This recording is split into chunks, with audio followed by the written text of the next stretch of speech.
Yo, what's going on, everybody? It is Arcanized, back with another video. Now I can finally get back to making normal quality videos, and I'm gonna try to be uploading daily if I can. I might miss a day or two here or there, but I'm gonna do my best to upload daily. Let's get started. This is gonna be me ranking every movie that I watched in March 2020. Now, it doesn't have to be, new releases or anything, but holy cow, I watched 48 movies last month. Oh my god. Alright, let's get started. In last, number 48, 47 Meters Down, Uncaged. Did not like it at all. It's everything wrong with shark movies these days. Then we go on to number 47, The Cabin in the Woods. I'm not really sure how this got good reviews. How did this get good reviews? It's way more confusing and complicated than it had to be. The CG is terrible. It's bad. Then at number 46, Brightburn. It had a great concept, but the execution was so not what I wanted it to be in every way. Then at number 45, Spencer Confidential. This is a Netflix, basically, buddy cop movie, and Mark Wahlberg, why are you in this? Like, aren't you supposed to be a good actor? Anyways, then at number 44, we have Friends with Benefits. I thought the chemistry between the two leads was enough to make it a somewhat enjoyable experience, but I mean, it's still not a great movie. 43, Stargirl. This is on Disney Plus. It's your typical boy meets girl. It's whatever. Then at number 42, Secret Life of Pets 2, definition of an Illumination movie. 41, Under the Skin. Have zero opinion on this movie. Literally just go watch it for yourself, because I can't explain anything. 40, Glory Road. This is a Disney basketball movie based on true events. It was alright. I think its message is powerful. The execution and the sports and all of it, it wasn't great. Then at number 39, Fighting With My Family. This is a fun enough movie. It's not great, but All the Bright Places comes in at number 38. This was on Netflix, and it's boy meets girl, but with, an angst about it, and it almost works, but then it doesn't. Then at number 37, Sharkwater Extinction. This is a documentary, and it really opened my eyes to shark finning and how bad things have gotten for sharks here. But I mean, I didn't enjoy it that much. 36, Hereditary. It was an alright horror film. It's just not really my type of horror. I got too weirded out by it. 35, Bohemian Rhapsody. It's not bad, but you gave Queen this. Come on. Then at number 34, Annihilation. I thought I was going to like this one a little bit more. I don't think it's bad by any means. It's just not great and got a little confusing towards the end. At number 33 is Harriet. And Cynthia Erivo is fantastic. Let's get that straight. The rest of the movie, Then at number 32, I have The Breakfast Club. This is a classic that it didn't do it for me.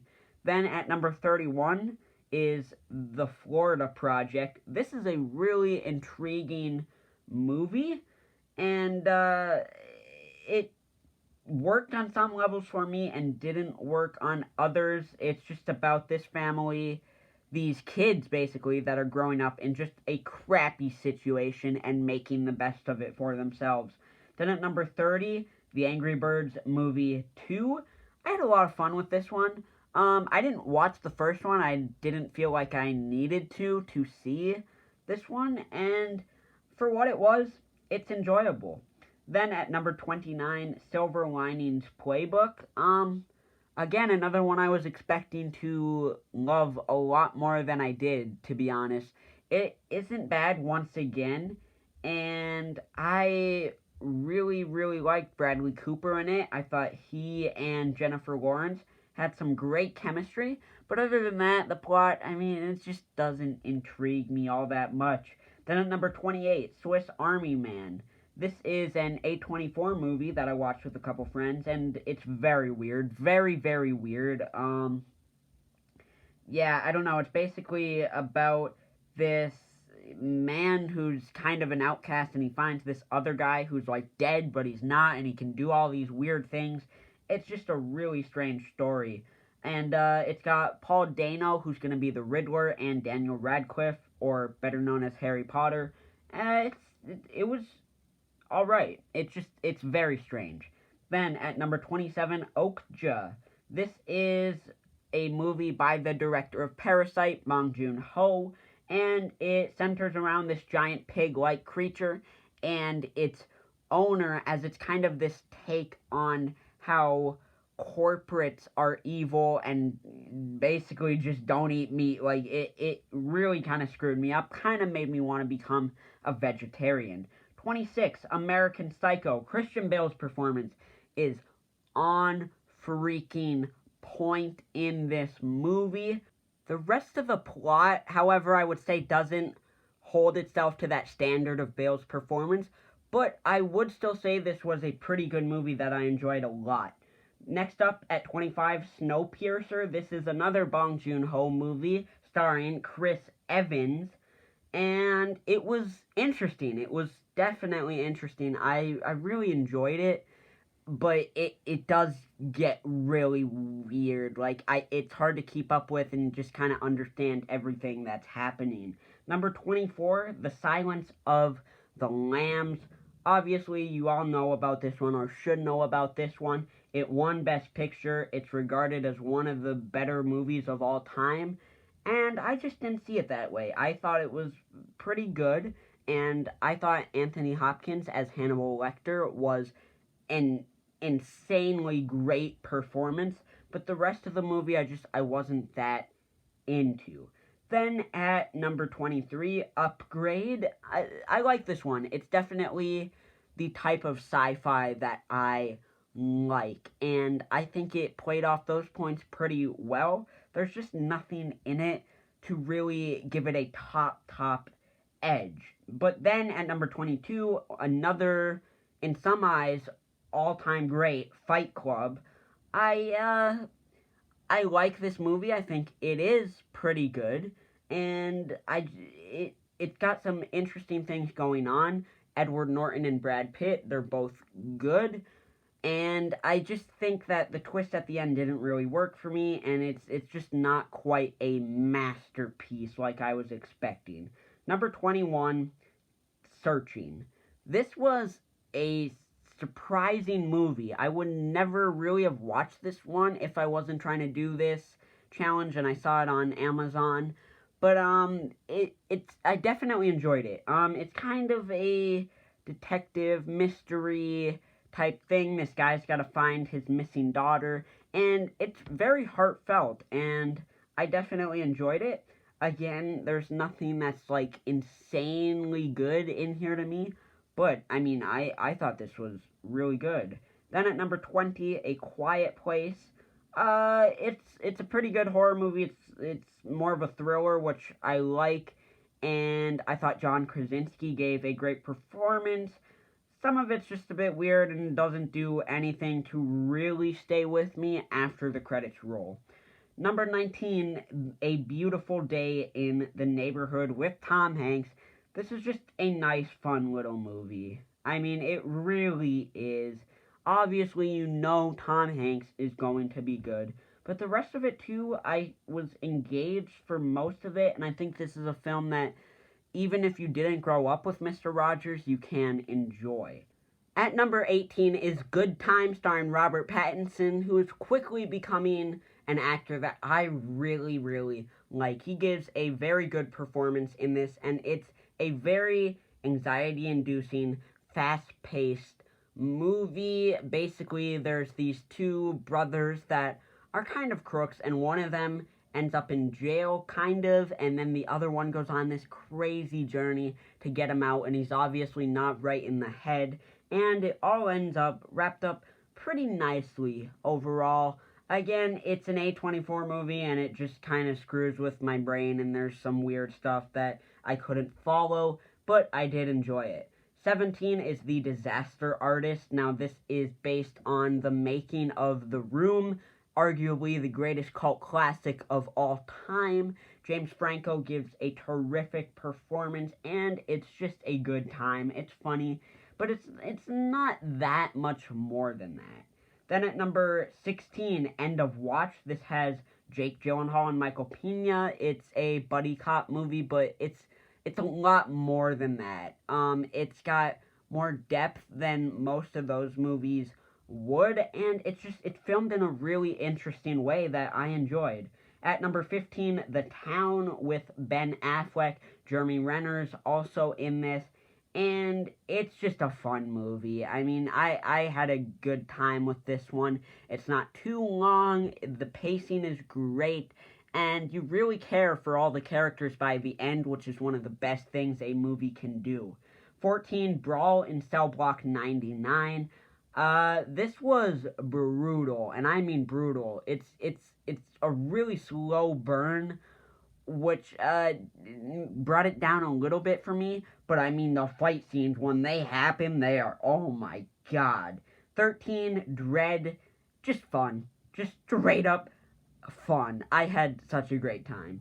Then at number 12, The Truman Show, one of the most unique concepts I've ever seen in a movie that I have watched for a long time. The concept is great. Jim Carrey, he's awesome, and it's just a whole lot of fun. At number 11, Argo. This one, Best Picture. Ben Affleck, of course, directing and starring. He does a great job. The directing is terrific, and it's one of those movies that educates me on past events that I would not have known about, as well as entertains me, and that's great. That's one of the best things that those based on a true story movies can do. At number 10, Long Shot. This has Charlize Theron in it, and she's great. It's awesome. Seth Rogen he gives a hilarious performance. Not like top tier cinema, but there haven't been many movies I've watched this year that I've had as good a time with. Then, number 9, Mad Max Fury Road. It is great. I did really enjoy it. I don't know, it's just some of the action scenes, they make it kind of hard to tell what's happening, and I feel like in some areas the plot wasn't as deep as they thought it was. But, I mean, shout out to the stunt work and everything. I mean, it is really a good action movie. At number 8, Casino Royale, the first Bond movie to star Daniel Craig, and it starts him off with a bang. I really enjoyed this movie. For a rather long film, it really is well-paced and keeps it moving. The action scenes are fun, but there's also a lot of quiet poker scenes, which I enjoyed. Number 7, Shutter Island. This is a Scorsese movie starring Mark Ruffalo and, of course, Leonardo DiCaprio. Leo gives a great performance, as per usual. And it's just a trippy movie. I mean, it's really, really interesting, and the ending twist is amazing. I thought it was great. At number 6, No Country for Old Men. Yeah, this is maybe one of the best made movies that I've seen in forever. It's so well made. The last 20 minutes didn't totally resonate with me, and some of the stuff, it got a little bit boring to me, but the pacing's pretty good, and I think it has one of the best movie villains I've ever seen. At number 5, Just Mercy. Michael B. Jordan, Jamie Foxx, Brie Larson, triple-headed dragon in this powerful story that needed to be told about this guy on death row for a crime he didn't commit in Montgomery, Alabama. It was great. I had an awesome time with it. Number 4, how have I never seen Forrest Gump? I do not know, but I watched it, and yup, it's Forrest Gump. It's great. I had a really good time with it. Tom Hanks is amazing, and it's so unique because, like, everything that happens in it shouldn't really work, but it does, and that's awesome. Number 3, Prisoners. Oh man, Jake Gyllenhaal and Hugh Jackman give awesome performances, and I had a great time watching this. It's so tense, and the plot it's just great. It's simple and it works. Number 2, The Social Network. I had been wanting to watch this for a while, and it definitely lives up to the hype. David Fincher goes all out on this one, and it pays off, man. I mean, this is such a great story. Jesse Eisenberg is as good as he needed to be, but I mean, the plot and just how the characters interact with each other, I think it's just amazing. But number 1, The Shawshank Redemption. I had also never seen this one, and I saw it on Netflix, and I watched it, and oh my god, it is one of my favorite movies of all time. I mean, I was absolutely blown away by this thing and how great it is. It deals with hope in such a unique and powerful way, and I think everyone should go and watch it because it really does live up to all the hype. It's so good. But anyways, that was every movie that I watched in March of this year. Leave your list down in the comment section below, and I'll see you hopefully tomorrow. So peace out.